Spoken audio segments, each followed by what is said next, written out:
When it comes to self-lacing shoes, there are really just two brands that come to mind. There's Nike and Puma. Now, following the Nike Adapt BB from earlier this month, it's now Puma's turn to launch its self-lacing sneakers, the FI.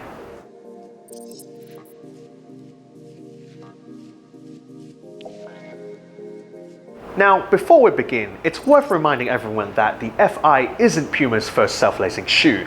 In fact, this is the natural evolution from the Autodisc, which we got to play with about 3 years ago. So you will see many similarities, including the fact that it's got a micromotor at the top, whereas Nike puts its motor in the sole. It's also interesting that Puma's taken a more low-profile approach with the design, featuring a black body with blue strings. And speaking of, it's also funny that they've decided to expose the strings more this time round. So the belief is that users should focus more on the technology as well as the experience. The most notable upgrade on the FI is the way you interact with the shoe itself. Rather than relying on physical buttons, the FI has a touch strip above the motor. So to tighten, just swipe from bottom to top. And you can do so 2 more times to reach maximum tightness.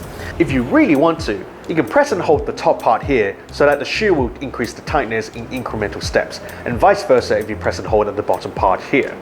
And to release, just swipe from top to bottom. And of course, you are also able to control the FI using its iPhone app here. The gestures are basically the same, and you can control both at the same time, or tap onto one of them and swipe away. Just like that. And similarly, if you want to make micro adjustments, just tap and hold just like that, and it will tighten itself here.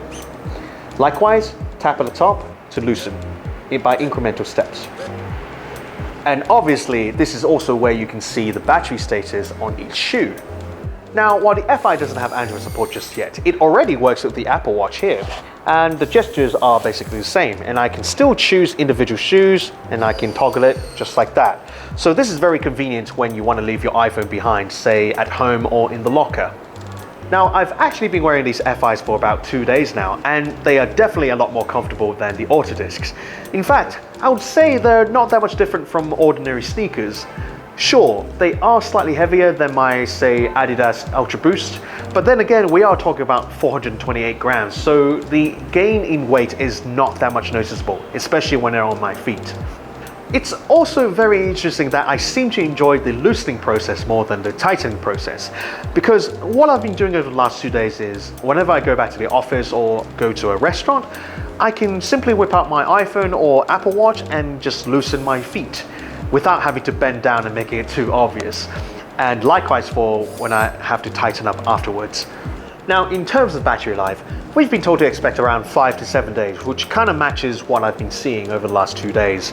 And once depleted, just put these shoes onto the included Qi wireless charging mat, or you can even take the batteries out and put them into a dedicated charging case and plug it into a USB cable, which is very convenient for travelers. Now, given the very limited choices in the market right now, it's natural for people to be making comparisons between the Puma FIs and the Nike Adapt BB, especially since they're priced very similarly as well, with the FI costing about $330, whereas the Nikes cost about $350. Now, even though I haven't tried Nikes just yet, I think I already prefer the touch gesture input on the FIs over the side physical buttons on the Nikes. And it's also worth noting that the FIs are designed for general everyday use, whereas the Adapt BBs are for basketball usage. Still, I do like the fact that the Nikes are able to start tightening up as soon as you put your feet in them, whereas the FIs require at least one swipe. Now, you may be wondering when you can get hold of a pair of FIs yourself. Well, sorry, these won't actually be entering the market until spring 2020. That said, Puma is, for the very first time, starting an open beta program, which will basically giving free shoes to willing participants in exchange for useful feedback and ideas.